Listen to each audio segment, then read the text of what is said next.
Bonjour, je suis Marie, de retour avec vous dans le cadre de notre série de 3 épisodes proposée par Syngenta. Une série consacrée à une innovation majeure dans la lutte contre des mices, innovation technique, pratique et naturelle. Aujourd'hui, nous allons vous accompagner dans les usages de la solution Exploiovit. Exploiovit, c'est une solution de confusion sexuelle à pulvériser directement sur les vignes et déjà disponible. Vous vous demandez comment vous allez être accompagné pour l'appliquer, comment mettre en place ce nouveau produit de biocontrôle. Alors restez avec nous, oui, nous allons tout vous expliquer. Bienvenue à tous. Des antennes dans les vignes, un podcast de Syngenta. Cette nouvelle solution de confusion sexuelle pulvérisable, certains l'ont déjà essayée. Ils sont dans le sud-est, dans l'ouest, le sud-ouest, et pour ces viticulteurs témoins, l'expérience est réussie. Ils nous ont expliqué pourquoi.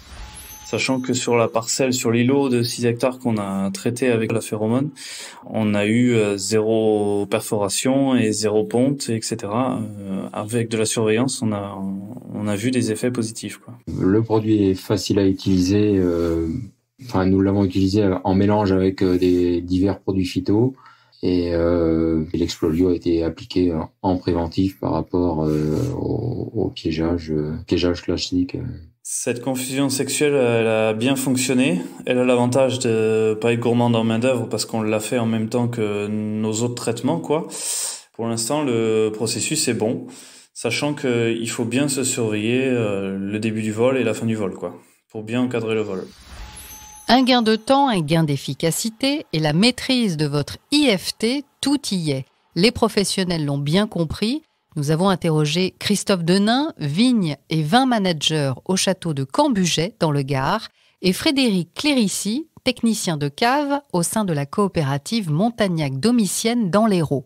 Pour eux, vous allez l'entendre, la solution est plus pratique que de la confusion sexuelle classique. C'est vrai que ça a plusieurs avantages par rapport à une confusion sexuelle classique. Dans un premier temps, on va plus avoir cette problématique de capsules en plastique qu'on pose dans les vignes, donc qui pouvait être embêtant. Également, on va avoir une solution qui va être un petit peu plus adaptable. C'est-à-dire qu'on va pouvoir attaquer une saison avec de la confusion par pulvérisation. Et si jamais, au fur et à mesure de la saison, on se rend compte qu'on a des nouveaux ravageurs qui arrivent, là, on pourra rebasculer sur une méthode un peu plus classique, plus conventionnelle. C'est plutôt la gestion de la génération de tordeuses qu'il faudra suivre. Particulièrement, savoir à quel moment l'employer pour qu'il soit le plus efficace possible. Donc, c'est le positionnement et le millésime qui sera important de suivre. Savoir quand l'employer, comment le positionner, c'est essentiel. L'accompagnement est indispensable pour identifier les principaux ravageurs au vignoble pour appliquer une stratégie de lutte qui soit parfaitement adaptée. Des antennes dans les vignes, l'interview. Toutes ces questions, chaque viticulteur confronté aux tordeuses se les pose. Alors pour mieux comprendre et pour apporter des réponses précises, nous avons décidé de les poser à Raphaël Rouzès, entomologiste et dirigeant d'Entomo-Remedium basé en Gironde. Raphaël Rouzès, bonjour. Bonjour. Nous évoquons ensemble la question des tordeuses, des mices en particulier. Est-ce une problématique à surveiller et qui se généralise dans les vignobles ? Oui, tout à fait. La problématique tordeuse est en train de se généraliser, notamment dans le sud-ouest, par le fait qu'avec le réchauffement climatique, elle a tendance à amorcer en fait une génération supplémentaire. Là où elle en faisait uniquement 2 ou 3 il y a encore une quinzaine d'années, finalement, elle amorce en fait une 3e génération ou même, dans certains cas, comme cette année, une 4e génération. Voilà. Et ce phénomène est encore plus accentué en fait dans le sud-est, où il fait encore plus chaud. Donc là, elle arrive même à boucler sa 4e génération. Quand faut-il positionner Exploiovit par rapport au cycle biologique de Démis ? Il faut positionner Exploiovit dès la première capture du premier mâle, voilà, avant que les premières femelles émergent, avant que en fait, finalement les mâles et les femelles ne se rencontrent pour que les femelles ensuite déposent leurs premiers œufs. Quels sont les outils d'accompagnement pour bien positionner le produit Et en quoi les piégeages sexuels et alimentaires sont complémentaires? Alors, les outils d'accompagnement sont tout d'abord les prévisions de risques à l'aide d'outils mathématiques d'aide à les décisions. Et les deuxièmes outils sont les piégeages. Dans les piégeages, on va retrouver les piégeages sexuels et alimentaires.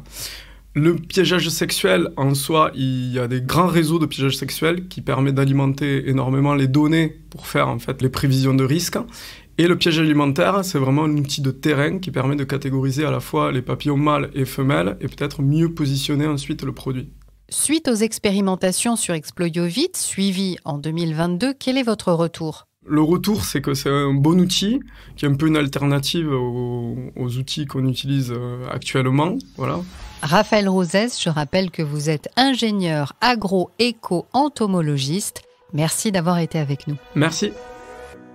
Une méthode par pulvérisation totalement innovante, fonctionnelle et adaptée à tout type de parcelle, un produit de biosolution et un accompagnement global. Une solution naturelle, une mise en œuvre par pulvérisation totalement innovante et efficace, une méthode adaptée à de nombreux types de parcelles. Parlez-en à votre distributeur et faites-vous accompagner dans le positionnement plus global de ce nouveau concept.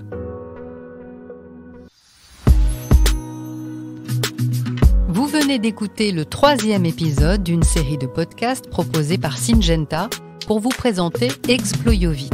Des antennes dans les vignes, dont les 2 premiers épisodes sont déjà en ligne. Si ce podcast vous a plu, partagez, likez et faites-nous part de vos commentaires. Des antennes dans les vignes, un podcast de Syngenta.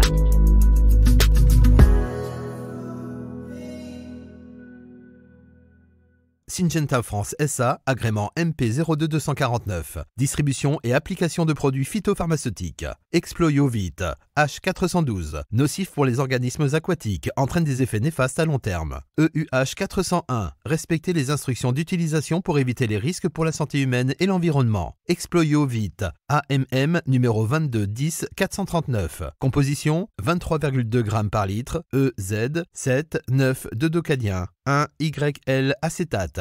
P273, éviter le rejet dans l'environnement. P280, porter des gants de protection, des vêtements de protection, un équipement de protection des yeux, du visage. P501, éliminer le contenu récipient dans une installation approuvée conformément à la réglementation locale, régionale, nationale, internationale. Stocker le produit à une température comprise entre 0 et 30 degrés. Utiliser une pression de pulvérisation maximale de 5 bars afin de garantir l'intégrité des capsules. SP1, ne pas polluer l'eau avec le produit ou son emballage. Ne pas nettoyer le matériel d'application près des eaux de surface. Éviter la contamination via les systèmes d'évacuation des eaux à partir des cours de ferme ou des routes. SPE3, pour protéger les organismes aquatiques, respecter une zone non traitée de 5 mètres par rapport au point d'eau. TM, marque d'une société du groupe Syngenta et substance active fabriquée par M2I Biocontrôle. Pour les conditions d'emploi et les usages, doses et conditions préconisées, se référer à l'étiquette du produit ou www.syngenta.fr. Produit pour les professionnels. Utilisez les produits phytopharmaceutiques avec précaution. Avant toute utilisation, lisez l'étiquette et les informations concernant le produit.